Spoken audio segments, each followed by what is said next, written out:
ഇന്ന് ലോകത്ത് ഏറ്റവും കൂടുതൽ വെബ്സൈറ്റുകളൊക്കെ റൺ ചെയ്യുന്ന ഒരു CMS കണ്ടൻറ് മാനേജ്മെൻറ്റ് സിസ്റ്റമാണ് വേർഡ് പ്രസ്.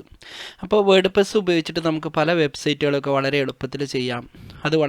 അത് കോൺഫിഗർ ചെയ്യാനും അതിൻ്റെ കൺട്രോൾ പാനലും അതിലേക്ക് ഡാറ്റാസ് ആഡ് ചെയ്യാനും അങ്ങനെ പല കാര്യങ്ങൾ ചെയ്യാനും നമുക്ക് എളുപ്പത്തിൽ ഉപയോഗിക്കാവുന്ന ഒരു CMS ആണ്, കണ്ടൻറ് മാനേജ്മെൻറ്റ് സിസ്റ്റമാണ് വേർഡ് പ്രസ്. ഇന്ന് ലോകത്ത് ഒട്ടനവധി വെബ്സൈറ്റുകളും ന്യൂസ് സൈറ്റ് അതേപോലെ ബ്ലോഗ് അങ്ങനെയുള്ള പല വെബ്സൈറ്റുകളൊക്കെ റൺ ചെയ്യിക്കുന്നത് വേർഡ് പ്രസിൻ്റെ അടിസ്ഥാനത്തിലാണ്.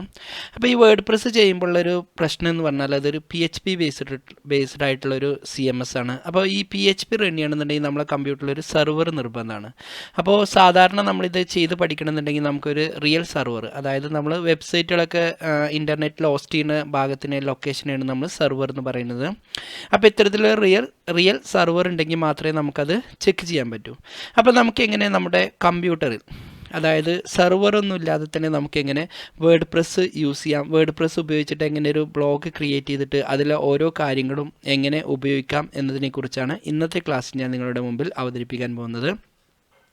അപ്പോൾ ഈ വേർഡ് പ്രസ് എങ്ങനെ ഉപയോഗിക്കാം, വേർഡ് പ്രസ് ഉപയോഗിച്ചിട്ട് നമുക്ക് എന്തൊക്കെ കാര്യങ്ങൾ ചെയ്യാം, ഇതിൽ എന്തൊക്കെ കാര്യങ്ങളാണ് നമ്മൾ നോക്കേണ്ടത്, അതെങ്ങനെ ലോക്കലി അതായത് നമ്മളെ കമ്പ്യൂട്ടറിൽ എങ്ങനെ ചെയ്യാം എന്നതിനെക്കുറിച്ച് നമുക്ക് ആദ്യം തന്നെ നോക്കാം. ആദ്യം തന്നെ നിങ്ങളെ കമ്പ്യൂട്ടറിൽ എന്ത് ചെയ്യാം, ഇവിടെ വന്ന് ഡൗൺലോഡ് XAMPP എന്ന് പറഞ്ഞിട്ട് download XAMPP control panel download ചെയ്യാം. ഇതൊരു ലോക്കൽ സെർവറാണ്, നമുക്ക് നമ്മുടെ കമ്പ്യൂട്ടറിന് ഒരു സെർവറാക്കി മാറ്റാൻ വേണ്ടിയിട്ട് ഉപയോഗിക്കുന്നതാണ് ഈ XAMPP എന്നുള്ളത്. അപ്പോൾ ഈ XAMPP നമുക്ക് ഇവിടുന്ന് ഡൗൺലോഡ് ചെയ്തെടുക്കുക. അപ്പോൾ ഡൗൺലോഡ് XAMPPൽ ക്ലിക്ക് ചെയ്തിട്ട് ഇതിന് ഏതെങ്കിലും ഒരു വെർഷൻ സെലക്ട് ചെയ്താൽ മതി. ഇപ്പോൾ ഇത് ഡൗൺലോഡ് ചെയ്തിട്ട് ഇൻസ്റ്റാൾ ചെയ്യുക. എല്ലാ ഓപ്പറേറ്റിംഗ് സിസ്റ്റത്തിലും സപ്പോർട്ട് ചെയ്യുന്ന ഒരു സെർവറാണ് XAMPP. അപ്പാച്ചെ ബേസ് ചെയ്തിട്ടാണ് ഇതിൽ വരുന്നത്. ഇതിൽ അപ്പാച്ചയും അതേപോലെ തന്നെ MySQL ഒക്കെ ഇൻബിൽഡ് ആയിട്ട് ഡാറ്റാബേസ് ആയിട്ട് വരുന്നുണ്ട്. ഓക്കെ, അപ്പോൾ അത് ഡൗൺലോഡ് ചെയ്യാം. ഞാനതിൽ ഓൾറെഡി ഡൗൺലോഡ് ചെയ്തിട്ടുണ്ട്, അപ്പോൾ അതുകൊണ്ട് ഞാനതിവിടെ ചെയ്യുന്നില്ല. ഇത്രയും ചെയ്തതിന് ശേഷം അത് ഇൻസ്റ്റാൾ ചെയ്തതിന് ശേഷം നിങ്ങളിവിടെ വന്ന് XAMPP കൺട്രോൾ പാനലിൽ നിന്ന് ഓപ്പൺ ചെയ്യാം. അപ്പോൾ ഓപ്പൺ ചെയ്യുമ്പോൾ നമുക്കിവിടെ ജസ്റ്റ് സെർച്ചിൽ XAMPP എന്ന് ടൈപ്പ് ചെയ്ത് കൊടുത്താൽ മതി. അപ്പോൾ നമുക്കിവിടെ കാണിക്കും. അപ്പോൾ അത് ഞാൻ ഓപ്പൺ ചെയ്തു. അപ്പോൾ ഓപ്പൺ ചെയ്യുമ്പോൾ നമുക്ക് ഇതുപോലൊരു പേജായിരിക്കും തുറന്നു വരിക. ഇതിലെന്ത് ചെയ്യുക, ഈ അപ്പാച്ചെ എന്നുള്ളതും അതേപോലെ തന്നെ MySQL എന്നുള്ളതും സ്റ്റാർട്ട് ചെയ്യുക. ഈ അപ്പാച്ചെ അതേപോലെ തന്നെ MySQL എന്നുള്ളത് സ്റ്റാർട്ട് ചെയ്യുക. ഓക്കെ, അതായത് നമുക്ക് ഡാറ്റാബേസ് ഉപയോഗിക്കുന്നത് MySQL ആണ്. ഓക്കെ, ഇത്രയും ചെയ്തതിന് ശേഷം നമ്മളിതൊന്ന് മിനിമൈസ് ചെയ്ത് വെക്കുക, അല്ലെങ്കിൽ ക്ലോസ് ചെയ്താലും കുഴപ്പമൊന്നുമില്ല. നമ്മളിവിടെ നിന്ന് മിനിമൈസ് ചെയ്ത് വെക്കുന്നുണ്ട്. അതിനുശേഷം എഗെയിൻ മിനിമൈസ് ചെയ്യേണ്ട, ഇതന്നെ നമ്മൾ ഓപ്പൺ ചെയ്യുക. എന്നിട്ട് ഇവിടെ വന്ന് എക്സ്പ്ലോറർ എന്ന് പറഞ്ഞൊരു ഫോൾഡർ ഉണ്ട്. ഇതിൻ്റെ ഉള്ളിൽ എക്സ്പ്ലോറർ എന്ന് പറഞ്ഞൊരു ഫോൾഡർ ഉണ്ട്. അതായത് ഇവിടെ ഒരു ബട്ടൺ ഉണ്ട്, ഇതിൽ ക്ലിക്ക് ചെയ്യാം. അപ്പോൾ നമുക്കിതുപോലൊരു പേജായിരിക്കും തുറന്നു വരിക. ഇതിൽ HD docs, ഈ ഫോൾഡർ പ്രത്യേകം ശ്രദ്ധിക്കണം. നിങ്ങൾ ഫോൾഡർ ക്രിയേറ്റ് ചെയ്യുമ്പോൾ ഈ HD docs എന്നുള്ള ഫോൾഡറിൽ ഉള്ളിൽ മാത്രമായിട്ട് നിങ്ങൾ ക്രിയേറ്റ് ചെയ്യുക. അപ്പോൾ ഇത് ഞാൻ ഓപ്പൺ ചെയ്തു. അപ്പോൾ ഓപ്പൺ ചെയ്യുമ്പോൾ നമുക്കിതുപോലൊരു പേജായിരിക്കും കാണിച്ചു തരാം. നമുക്കിവിടെ വന്ന് എന്ത് ചെയ്യുക, നമുക്കൊരു ഫോൾഡർ ഇവിടെ ക്രിയേറ്റ് ചെയ്യാം. അപ്പോൾ ഞാൻ ന്യൂ ഫോൾഡറിൽ ക്ലിക്ക് ചെയ്ത് ഇവിടെ ഒരു ഫോൾഡർ ക്രിയേറ്റ് ചെയ്യുന്നുണ്ട്. ഞാനിതിൻ്റെ പേര് മൈ ബ്ലോഗ് എന്ന് ചേർത്ത് കൊടുക്കുന്നുണ്ട്. എന്ത് പേര് വേണമെങ്കിലും കൊടുക്കാം, ഇതന്നെ ആവണമെന്നില്ല. ഓക്കെ, ഇതാണ് നമ്മളെ first step. XAMPP control panel open ചെയ്യുക. അതിൽ അപ്പാച്ചയും MySQL സ്റ്റാർട്ട് ചെയ്യുക. അതേപോലെ തന്നെ ഇവിടെ വന്ന് ഫയൽ എക്സ്പ്ലോററിൽ പോയതിന് ശേഷം നിങ്ങളൊരു ഫയൽ എക്സ്പ്ലോററിൽ പോവുക. അതിനുശേഷം ഇവിടുന്ന് HD docs എടുക്കുക. ഇതിൻ്റെ ഉള്ളിൽ നമുക്ക് എന്ത് ചെയ്യാം, ഒരു ഫോൾഡർ ക്രിയേറ്റ് ചെയ്യാം. ഓക്കെ, അപ്പോൾ ഞാൻ മൈ ബ്ലോഗ് എന്നുള്ള പേരിലൊരു ഫോൾഡർ ക്രിയേറ്റ് ചെയ്തിട്ടുണ്ട്. അപ്പോൾ നമ്മൾ ഫസ്റ്റ് സ്റ്റെപ്പ് കഴിഞ്ഞു. ഇനി നമുക്ക് നേരെ എന്ത് ചെയ്യാം, ഇവിടെ വന്ന് വേർഡ് പ്രസ് ഡൗൺലോഡ് ചെയ്യാം. അപ്പോൾ വേർഡ് പ്രസ് ഡൗൺലോഡ് ചെയ്യാൻ നിങ്ങൾ ഗൂഗിളിൽ പോയതിന് ശേഷം ഇവിടെ വന്ന് ഡൗൺലോഡ് വേർഡ് പ്രസ് എന്ന് ചേർത്ത് കൊടുത്താൽ മതി. അപ്പോൾ അത് എൻ്റർ അടിക്കുക. ഈ അപ്പോൾ നമുക്ക് ഏറ്റവും ഫസ്റ്റ് സെർച്ച് റിസൾട്ട് തന്നെ ഇവിടെ ഡൗൺലോഡ് വേർഡ് പ്രസ് എന്ന് കാണിക്കുന്നുണ്ട്. അപ്പോൾ അതൊന്ന് ഓപ്പൺ ചെയ്യാം. ഓപ്പൺ ചെയ്യുമ്പോൾ നമുക്ക് ഇതുപോലൊരു പേജായിരിക്കും തുറന്നു വരാം. ഇവിടെ നമുക്ക് എന്ത് ചെയ്യാം, ലേറ്റസ്റ്റ് വേർഷന് വേർഡ് പ്രസ് നമുക്ക് ഡൗൺലോഡ് ചെയ്തെടുക്കാം. അപ്പോൾ ഇവിടെ വേർഡ് പ്രസ് 6.7.1 ആണ് ലേറ്റസ്റ്റ് ആയിട്ടുള്ള വേർഷന്. അപ്പോൾ അത് നമുക്ക് എന്ത് ചെയ്യാം, ഇതിൽ ക്ലിക്ക് ചെയ്തിട്ട് ഡൗൺലോഡ് ചെയ്തെടുക്കാം. അപ്പോൾ അതിൽ ക്ലിക്ക് ചെയ്യുമ്പോൾ തന്നെ നമുക്കിത് എന്ത് ചെയ്യും, ഇവിടെ ഡൗൺലോഡ് ചെയ്ത് വരും. ഓക്കെ, അപ്പോൾ ഡൗൺലോഡ് ചെയ്ത് വരുന്നത് വരെ ഒന്ന് വെയിറ്റ് ചെയ്യാം. ഡൗൺലോഡ് ആയിക്കൊണ്ടിരിക്കുകയാണ്. ഏതാണ്ട് ഒരു 27 MB സൈസ് വരുന്നൊരു ഫയലാണ്. അപ്പോൾ അത് ഡൗൺലോഡ് ചെയ്തു. അപ്പോൾ ഡൗൺലോഡ് ചെയ്തതിന് ശേഷം നമുക്ക് എന്ത് ചെയ്യാം, നമ്മളെ ഫോൾഡറിൽ, അതായത് ഈ ഡൗൺലോഡ് ഫോൾഡറിലൊന്ന് പോവുക. അപ്പോൾ ആ ഡൗൺലോഡ് ചെയ്ത ഫയൽ നമുക്കിവിടെ കാണിക്കും. ഇതിൽ ഞാൻ എന്ത് ചെയ്യുന്നുണ്ട്, ജസ്റ്റ് ഇതിന് റൈറ്റ് ക്ലിക്ക് ചെയ്തിട്ട് അതൊന്ന് റൈറ്റ് ക്ലിക്ക് ചെയ്തിട്ട് ഇതൊന്ന് എക്സ്ട്രാക്റ്റ് ചെയ്യുന്നുണ്ട്. അപ്പോൾ ഇവിടെ റൈറ്റ് ക്ലിക്ക് ചെയ്യുക. എന്നിട്ട് ഇവിടെ വന്ന് എക്സ്ട്രാക്റ്റ് എന്ന് പറഞ്ഞൊരു ഓപ്ഷൻ ഉണ്ട്, എക്സ്ട്രാക്റ്റ് ആൾ. ഇവിടെ ക്ലിക്ക് ചെയ്തിട്ട് നമുക്ക് എന്ത് ചെയ്യാം, ഒന്ന് എക്സ്ട്രാക്റ്റ് ചെയ്യാം. അവിടെ തന്നെ സെയിം ലൊക്കേഷനിൽ തന്നെ ഞാനിത് എക്സ്ട്രാക്റ്റ് ചെയ്തെടുക്കുന്നുണ്ട്. അപ്പോൾ എക്സ്ട്രാക്റ്റ് ചെയ്യാൻ നിങ്ങൾക്ക് ബുദ്ധിമുട്ടാണെങ്കിൽ നിങ്ങളെ കമ്പ്യൂട്ടറിൽ WinRAR ഡൗൺലോഡ് ചെയ്തിട്ട് എക്സ്ട്രാക്റ്റ് ചെയ്തെടുക്കുക. അപ്പോൾ എളുപ്പത്തിൽ നമുക്ക് എന്ത് ചെയ്യാം, ഇത് എക്സ്ട്രാക്റ്റ് ചെയ്തെടുക്കാം. WinRARൻ്റെ സഹായത്തോടു കൂടി എക്സ്ട്രാക്റ്റ് ചെയ്യാണ് ഒന്നുകൂടി നല്ലത്.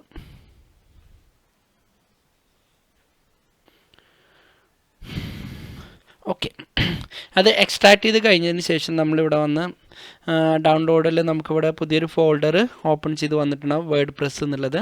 ഇത് ഓപ്പൺ ചെയ്യാം. ഇത് ഓപ്പൺ ചെയ്തതിന് ശേഷം നമ്മൾ ഈ വേർഡ് പ്രസ് എന്നുള്ള ഫോൾഡറിൻ്റെ ഉള്ളിൽ പോവുക. എന്നിട്ട് ഇത് മൊത്തം ഒന്ന് സെലക്ട് ചെയ്യുക. ഞാൻ Ctrl+A എന്ന് സെലക്ട് ചെയ്ത് Ctrl+C അമർത്തി കോപ്പി ചെയ്തെടുക്കുന്നുണ്ട്. എന്നിട്ട് നമ്മൾ നേരത്തെ ക്രിയേറ്റ് ചെയ്ത ആ ഫോൾഡർ ഉണ്ട്, നമ്മുടെ XAMPP കൺട്രോൾ പാനൽ HD Docsൻ്റെ ഉള്ളിൽ നമ്മൾ നേരത്തെ ഒരു ഫോൾഡർ ക്രിയേറ്റ് ചെയ്തിട്ടുണ്ട്. അപ്പോൾ അതിലേക്ക് പോവാം. ഇവിടെ വന്ന് എക്സ്പ്ലോറിൽ പോയി, ഇവിടെ എക്സ്പ്ലോറിൽ HD Docs എടുത്തു. അതിൻ്റെ ഉള്ളിൽ മൈ ബ്ലോഗ്, ഇതിൻ്റെ ഉള്ളിലേക്ക് നമുക്ക് അതൊന്ന് ജസ്റ്റ് കോപ്പി പേസ്റ്റ് ചെയ്യാം. നേരത്തെ ഞാൻ ആ കോപ്പി ചെയ്ത ഫയലുകളൊക്കെ ഞാൻ എന്ത് ചെയ്യുന്നുണ്ട്, ഇതിലേക്കൊന്ന് പേസ്റ്റ് ചെയ്തെടുക്കുന്നുണ്ട്. Okay, computer copy pasting slow ആണ്. അപ്പോൾ അത് പേസ്റ്റ് ആവുകയോളം നമുക്ക് വെയിറ്റ് ചെയ്യാം. ഓക്കെ, ഇത്രയും ചെയ്തതിന് ശേഷം നമ്മളിവിടെ അഡ്രസ് ബാറിൽ ഏറ്റവും മുകളിൽ കാണുന്ന ഈ അഡ്രസ് ബാറിൽ ഒന്ന് CMD എന്ന് ടൈപ്പ് ചെയ്ത് കൊടുക്കുക. എന്നിട്ട് എൻ്റർ അടിക്കുക. അപ്പോൾ ഇതുപോലെ ഒരു പേജ് തുറന്നു വരും. ഇവിടെ വന്ന് code space dot visual studio code open ചെയ്യാൻ വേണ്ടിയിട്ടാണ് ഞാനിത് ടൈപ്പ് ചെയ്യുന്നത്. അപ്പോൾ നമുക്ക് വിഷ്വൽ സ്റ്റുഡിയോ കോഡ് ഒന്ന് ഓപ്പൺ ചെയ്ത് വരുന്നത് വരെ വെയിറ്റ് ചെയ്യാം. അപ്പോൾ വിഷ്വൽ സ്റ്റുഡിയോ കോഡ് ഓപ്പണായി വന്നിട്ടുണ്ട്. ഓക്കെ, ഓപ്പണായി വന്നിട്ടുണ്ട്. ഇനി ഇത് വിഷ്വൽ സ്റ്റുഡിയോ കോഡ് ഓപ്പൺ ചെയ്തതിന് ശേഷം നമുക്കിവിടെ വന്ന് ഇതിൽ WP config, അതായത് ഇതിൻ്റെ ഉള്ളിൽ WP config എന്ന് പറഞ്ഞൊരു ഫയലുണ്ട്. അതൊന്ന് റൈറ്റ് ക്ലിക്ക് ചെയ്തിട്ട് WP config സാമ്പിൾ എന്നുള്ളൊരു പേരിലൊരു ഫയലുണ്ട്. അപ്പോൾ ഇത് നമുക്കൊന്ന് റൈറ്റ് ക്ലിക്ക് ചെയ്തിട്ട് ഇതിൻ്റെ പേരൊന്ന് ചേഞ്ച് ചെയ്യാം. അപ്പോൾ റൈറ്റ് ക്ലിക്ക് ചെയ്ത് റീനെയിമിൽ ക്ലിക്ക് ചെയ്ത് ഈ സാമ്പിൾ എന്നുള്ള ഈ ടെക്സ്റ്റ് ഇവിടുന്ന് ഒഴിവാക്കുക. അപ്പോൾ ഈ കൊടുത്ത സാമ്പിൾ എന്നുള്ള ടെക്സ്റ്റ് ഒഴിവാക്കുക, WP config.php എന്ന് മാത്രമാക്കുക. ഓക്കെ, ആ ഫയലൊന്ന് നമുക്ക് ഓപ്പൺ ചെയ്തെടുക്കാം. അപ്പോൾ ഓപ്പൺ ചെയ്യുമ്പോൾ നമുക്കിതുപോലൊരു പേജായിരിക്കും നമുക്കിവിടെ കാണിച്ചു തരിക. ഇവിടെ നമുക്ക് എന്ത് ചെയ്യണം, ഡാറ്റാബേസിൻ്റെ പേര് എന്താണോ അത് നമുക്കിവിടെ ചേർത്ത് കൊടുക്കണം. ഇവിടെ യൂസർ നെയിം, അതേപോലെ പാസ്വേഡ്, ഇത്രയും കാര്യങ്ങൾ നമുക്കിവിടെ സെറ്റ് ചെയ്യണം. അപ്പോൾ നമുക്ക് ആദ്യം തന്നെ ഡാറ്റാബേസ് ഒന്ന് ക്രിയേറ്റ് ചെയ്യാം. അപ്പോൾ ഡാറ്റാബേസ് ക്രിയേറ്റ് ചെയ്യാൻ ഇവിടെ വന്ന് ജസ്റ്റ് എന്ത് ചെയ്യുക, ലോക്കൽ ഹോസ്റ്റ് എന്ന് ടൈപ്പ് ചെയ്യാം. ലോക്കൽ ഹോസ്റ്റ് ഇത് ടൈപ്പ് ചെയ്യുമ്പോൾ ശ്രദ്ധിക്കണം, നിങ്ങൾ XAMPP കൺട്രോൾ പാനൽ ഈ രണ്ട് കാര്യങ്ങൾ ആക്റ്റീവ് ആണോ എന്ന് ചെക്ക് ചെയ്യണം. അതായത് സ്റ്റാർട്ട് ചെയ്ത് വെച്ചിട്ടുണ്ടോ എന്ന് ചെക്ക് ചെയ്യണം, അപ്പാച്ചയും MySQLും. അപ്പോൾ local host /PHP my admin എന്ന് ചേർത്ത് കൊടുക്കുക. ഇതിലാണ് നമ്മൾ എന്ത് ചെയ്യുന്നത്, ഡാറ്റാബേസ് ക്രിയേറ്റ് ചെയ്യുന്നത്. അപ്പോൾ PHP my admin ടൈപ്പ് ചെയ്യാം. അപ്പോൾ അത് വരുവോളൊന്ന് വെയിറ്റ് ചെയ്യാം. അപ്പോൾ അത് ഓപ്പൺ ചെയ്ത് വരുന്നുണ്ട്. ഇനി ഇതിലാണ് നമ്മൾ എന്ത് ചെയ്യേണ്ടത്, നമുക്ക് ഡാറ്റാബേസ് ക്രിയേറ്റ് ചെയ്യേണ്ടത്. അപ്പോൾ നമുക്കൊരു ഡാറ്റാബേസ് ക്രിയേറ്റ് ചെയ്യാൻ ഇവിടെ വന്ന് ജസ്റ്റ് എന്ത് ചെയ്യുക, ന്യൂവിൽ ക്ലിക്ക് ചെയ്യാം. അപ്പോൾ ഡാറ്റാബേസ് ക്രിയേറ്റ് ചെയ്യാൻ ന്യൂവിൽ ക്ലിക്ക് ചെയ്യുക. എന്നിട്ട് എന്ത് പേരിലാണോ നമുക്ക് ഡാറ്റാബേസ് വേണ്ടത് അത് നമുക്കിവിടെ ക്രിയേറ്റ് ചെയ്ത് കൊടുക്കാം. അപ്പോൾ ഞാനിവിടെ വന്ന് ഡാറ്റാബേസിൻ്റെ പേര് ഞാൻ മൈ സൈറ്റ് തന്നെ കൊടുക്കുന്നുണ്ട്. ഡാറ്റാബേസിൻ്റെ പേര് ഞാൻ മൈ സൈറ്റ് എന്ന് ചേർത്തു. എന്നിട്ട് ഇവിടെ വന്ന് ജസ്റ്റ് ഒന്ന് ക്രിയേറ്റിൽ ക്ലിക്ക് ചെയ്യാം.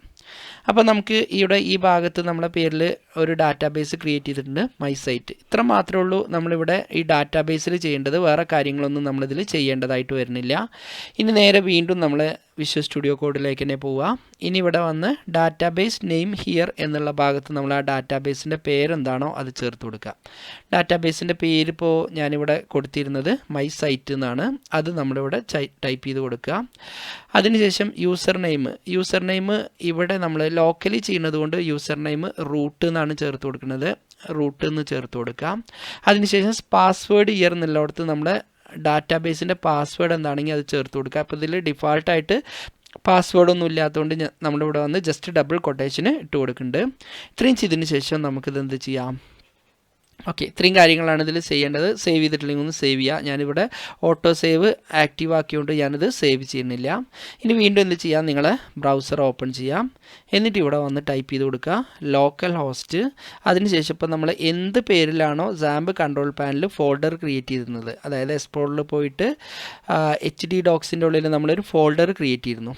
ഇവിടെ നമ്മളൊരു ഫോൾഡർ ക്രിയേറ്റ് ചെയ്യുന്നു. അത് എന്ത് പേരിലാണോ അത് ഇവിടെ നോക്കുക. ഇവിടെ നമ്മളെ ഫോൾഡറിൻ്റെ പേര് എന്ന് പറയുന്നത് മൈ ബ്ലോഗ് എന്നാണ്. അപ്പോൾ എന്ത് ചെയ്യുക, ഇവിടെ വന്ന് ലോക്കൽ ഹോസ്റ്റ് /my ബ്ലോഗ് എന്ന് ചേർത്ത് കൊടുക്കുക. ബ്ലോഗ് എന്ന് ചേർത്തു. എന്നിട്ട് എൻ്റർ അടിക്കാം. അപ്പോൾ ഇതൊന്ന് ഇൻസ്റ്റാൾ ആയിക്കൊണ്ടിരിക്കുകയായിരിക്കും. അപ്പോൾ അതുവരെ ഒന്ന് വെയിറ്റ് ചെയ്യാം. ഓക്കെ, ഇത്രയും ചെയ്തതിന് ശേഷം നമുക്കിതുപോലെ ഒരു പേജ് തുറന്നു വരും. അപ്പോൾ നമ്മൾ സാധാരണ ഒരു വേർഡ്പ്രസ് ബ്ലോഗ് ക്രിയേറ്റ് ചെയ്യുമ്പോൾ ഫസ്റ്റ് നമ്മൾ ആഡ് ചെയ്യുന്ന അതേ സ്റ്റെപ്പുകൾ തന്നെയാണ് ഇവിടെ വരുന്നത്. പക്ഷേ ഇത് നമ്മൾ വർക്ക് ചെയ്യുന്നത് നമ്മുടെ ലോക്കലി ഉള്ള കമ്പ്യൂട്ടറിലാണെന്ന് മാത്രം. അപ്പോൾ ഇവിടുന്ന് നമ്മൾ എന്ത് ചെയ്തു, ആദ്യം തന്നെ നമുക്ക് ഏത് ലാംഗ്വേജ് ആണോ വേണ്ടത് അത് സെലക്ട് ചെയ്യുക. അപ്പോൾ നമ്മൾ ഈവൻ ദോ മലയാളം അടക്കം ഇതിൽ സപ്പോർട്ടാണ്. അപ്പോൾ ഇവിടെ താഴോട്ട് പോയാൽ നമുക്കിതിൽ മലയാളമൊക്കെ കാണാം. അങ്ങനെ അവൈലബിൾ ആയിട്ടുള്ള ഇന്ന് ലോകത്ത് ഫേമസ് ആയി നിൽക്കുന്ന എല്ലാ ലാംഗ്വേജുകളും നമുക്കിതിൽ അവൈലബിൾ ആണ്. ഞാനിവിടുന്ന് ഇംഗ്ലീഷ് സെലക്ട് ചെയ്യുന്നുണ്ട്. എന്നിട്ട് ഇവിടെ നിന്ന് കണ്ടിന്യൂവിൽ ക്ലിക്ക് ചെയ്യാം. ഓക്കെ, കണ്ടിന്യൂവിൽ ക്ലിക്ക് ചെയ്തതിന് ശേഷം ഇവിടെ വന്ന് എന്താണോ നമ്മളെ സൈറ്റിൻ്റെ ടൈറ്റിൽ എന്താണോ അത് നമുക്കിവിടെ ചേർത്ത് കൊടുക്കാം. ഞാനിവിടെ വന്ന് മൈ ഫസ്റ്റ് വെബ്സൈറ്റ് എന്ന് ചേർത്ത് കൊടുക്കുന്നുണ്ട്. എന്ത് ടൈറ്റിൽ വേണമെന്നുണ്ടെങ്കിലും നമുക്ക് ചേർത്ത് കൊടുക്കാം. ഇനി അതിനുശേഷം നമുക്കിവിടെ വന്നൊരു യൂസർ നെയിമാണ് കൊടുക്കേണ്ടത്. അപ്പോൾ ഞാനിവിടെ വന്ന് യൂസർ നെയിം കൊടുത്തു. ഇത് നമ്മൾ ഗ്ലോബലി ചെയ്യുമ്പോൾ, അതായത് ഒരു റിയൽ ഹോസ്റ്റിങ്ങിലൊക്കെ ചെയ്യുമ്പോൾ നമുക്ക് ഈ യൂസർ നെയിം എന്നുള്ളത് നമ്മൾ ഉദ്ദേശിക്കുന്നതൊന്നും ചിലപ്പോൾ കിട്ടിയെന്ന് വരില്ല. നമ്മൾ ഇമെയിൽ ID ഒക്കെ സെലക്ട് ചെയ്യുമ്പോൾ പല പേരുകളൊക്കെ കൊടുത്താലാണ് നമുക്ക് കറക്റ്റായിട്ടൊരു പേര് കിട്ടുന്നത്. അപ്പോൾ നമുക്കിവിടെ ഞാനിപ്പോൾ ഇത് ലോക്കലി ചെയ്യുന്നത് കൊണ്ട് ഞാനിവിടെ വന്ന് യൂസർ നെയിം എന്നുള്ളത് സമീർ എന്ന് ചേർത്ത് കൊടുത്തു. പാസ്വേഡ് നമുക്ക് എന്താണോ പാസ്വേഡ് അതിവിടെ ചേർത്ത് കൊടുക്കാം. ഇവിടെ കമ്പ്യൂട്ടർ നമുക്ക് താൽക്കാലികമായിട്ട് ഒരു പാസ്വേഡ് തന്നിട്ടുണ്ട്. ഇത് വേണമെന്നുണ്ടെങ്കിൽ ഇത് വെച്ചിട്ട് നമുക്ക് ഫോളോ ചെയ്യാം. ഇനി അതല്ല നമുക്ക് പുതിയൊരു പാസ്വേഡ് വേണമെന്നുണ്ടെങ്കിൽ സെറ്റ് ചെയ്ത് കൊടുക്കാം. ഞാനിപ്പോൾ ഇത് ചെയ്ത് പഠിക്കുന്നത് കൊണ്ട് സിമ്പിളായിട്ടൊരു പാസ്വേഡാണ് കൊടുക്കുന്നത്. ഇതിപ്പോൾ 1 2 3 എന്ന് കൊടുത്തു. അപ്പോൾ തന്നെ നമുക്കിവിടെ വെരി വീക്ക് എന്നുള്ളൊരു മെസ്സേജ് വരുന്നുണ്ട്. നമ്മൾ ഗ്ലോബലി ഒക്കെ ചെയ്യുമ്പോൾ, അതായത് റിയൽ ഹോസ്റ്റിങ്ങിനൊക്കെ ചെയ്യുമ്പോൾ നമുക്ക് കുറച്ച് സ്ട്രോങ് ആയിട്ടുള്ളൊരു പാസ്വേഡ് കൊടുക്കാൻ ശ്രദ്ധിക്കുക. അപ്പോൾ ഇവിടെ നമ്മളോട് ചോദിക്കേണ്ട ഈ വീക്ക് പാസ്വേഡിൽ കണ്ടിന്യൂ ചെയ്യണമെന്ന് ചോദിക്കുന്നുണ്ട്. അപ്പോൾ ഞാനിവിടെ വന്ന് കൺഫേം ചെയ്യുന്നുണ്ട്. അതിനുശേഷം നമ്മളിവിടെ വന്ന് ഇമെയിൽ ID ആണ് കൊടുക്കേണ്ടത്. ഈ ഇമെയിൽ IDയിലേക്കായിരിക്കും നമ്മളെ പാസ്വേഡൊക്കെ മറന്നാൽ നമുക്ക് അയച്ചു തരിക. അപ്പോൾ നമ്മൾ കൊടുക്കുന്ന ഇമെയിൽ ID കറക്റ്റായിട്ട് കൊടുക്കാൻ ശ്രദ്ധിക്കുക. ഞാനിപ്പോൾ തൽക്കാലം ഒരു ഇമെയിൽ ID ഇവിടെ ടൈപ്പ് ചെയ്ത് കൊടുക്കുന്നുണ്ട്. ഓക്കെ, ചെയ്ത് പഠിക്കുന്നത് കൊണ്ടുള്ളൊരു താൽക്കാലികമായിട്ടൊരു ഇമെയിൽ ID ആണ് കൊടുത്തത്. അതിനുശേഷം discourage search engine from indexing this site, അതായത് നമ്മുടെ സൈറ്റ് ഗൂഗിളിലൊക്കെ സെർച്ച് ചെയ്യുമ്പോഴൊക്കെ നമ്മുടെ സൈറ്റ് ഫസ്റ്റ് വരേണ്ട രൂപത്തിൽ, അതായത് ഇൻഡെക്സിങ് ഒക്കെ കറക്റ്റായിട്ട് വർക്ക് ചെയ്യാൻ വേണ്ടിയിട്ട് ഇവിടെ ജസ്റ്റ് ഒന്ന് ടിക്ക് ചെയ്ത് കൊടുക്കുക. അപ്പോൾ ഞാൻ തൽക്കാലം ഇതിലൊന്ന് ടിക്ക് ചെയ്ത് കൊടുക്കുന്നുണ്ട്. എന്നിട്ട് ഇൻസ്റ്റാൾ വേർഡ്പ്രസ്സിൽ ക്ലിക്ക് ചെയ്യാം. അപ്പോൾ അത് ഇൻസ്റ്റാൾ ആവുകളൊന്ന് വെയിറ്റ് ചെയ്യാം.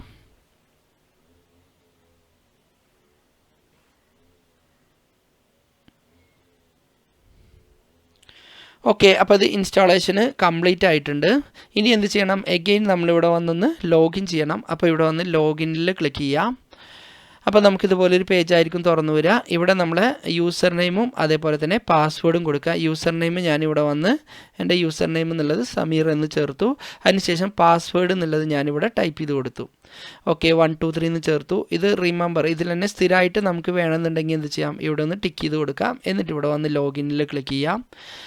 അപ്പോൾ നമ്മൾ നേരെ ലോഗിനിൽ ക്ലിക്ക് ചെയ്യുമ്പോൾ നമ്മളെ ഡാഷ്ബോർഡിലേക്കായിരിക്കും പോവുക. ആ ഡാഷ്ബോർഡിലാണ് നമ്മളെ എല്ലാ കാര്യങ്ങളും നമ്മളിവിടെ ഈ വെബ്സൈറ്റിലേക്ക് ആവശ്യമായിട്ടുള്ള എല്ലാ കാര്യങ്ങളും നമ്മൾ സെറ്റ് ചെയ്ത് കൊടുക്കുന്നത്.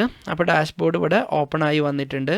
ഇനി നമ്മൾ ചെയ്ത വെബ്സൈറ്റ് നമുക്ക് താൽക്കാലികമായിട്ടൊന്ന് വിസിബിൾ ചെയ്യണമെങ്കിൽ, അല്ലെങ്കിൽ ഒന്ന് കാണണമെന്നുണ്ടെങ്കിൽ ഇവിടെ വന്ന് ഏറ്റവും മുകളിൽ മൈ ഫസ്റ്റ് വെബ്സൈറ്റ് എന്ന് ഇവിടെ കാണിക്കുന്നുണ്ട്. ഇതിൽ ജസ്റ്റ് ഈ വ്യൂ സൈറ്റിൽ ക്ലിക്ക് ചെയ്തിട്ട് നമുക്ക് ആ സൈറ്റ് ഒന്ന് ഇവിടെ ഡിസ്പ്ലേ ചെയ്യിപ്പിക്കാവുന്നതാണ്. അപ്പോൾ ഈ സൈറ്റിലൊന്നുമില്ല, ജസ്റ്റ് നമുക്ക് ബ്ലോഗ് എന്നും അതിലൊരു ഫസ്റ്റ് ബ്ലോഗും നമുക്കിവിടെ ഡിസ്പ്ലേ ചെയ്ത് വരുന്നുണ്ട്. അപ്പോൾ ഇത്തരത്തിലാണ് നമ്മൾ ലോക്കലി നമ്മൾ വേർഡ്പ്രസ് ഇൻസ്റ്റാൾ ചെയ്തിട്ട് അത് റൺ ചെയ്യിപ്പിക്കുന്നത്. അപ്പോൾ ഈ വീഡിയോയെക്കുറിച്ച് എന്തെങ്കിലും ഡൗട്ടോ അല്ലെങ്കിൽ കാര്യങ്ങളോ ഉണ്ടെങ്കിൽ താഴെ ഡിസ്ക്രിപ്ഷനിൽ കാണുന്ന നമ്പറിൽ നിങ്ങൾക്ക് കോൺടാക്റ്റ് ചെയ്യാവുന്നതാണ്. ഇതിനെ തുടർന്നുള്ള വീഡിയോകൾ നമ്മൾ സമയത്തിനനുസരിച്ച് ചെയ്യുന്നതാണ്. അപ്പോൾ അടുത്തൊരു വീഡിയോയിൽ നമുക്ക് വീണ്ടും കാണാം.